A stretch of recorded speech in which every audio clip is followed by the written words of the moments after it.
All right, check this out. Drone Labs, or what do they call it? Not Drone Labs. GoPro Labs has this firmware, so check it out.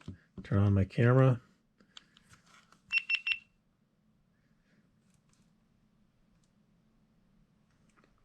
It says beta firmware.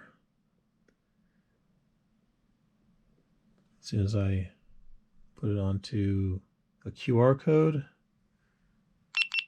reads a QR code. Now it's in motion detect mode. As soon as it moves, starts recording. When you stop moving it, it stops recording.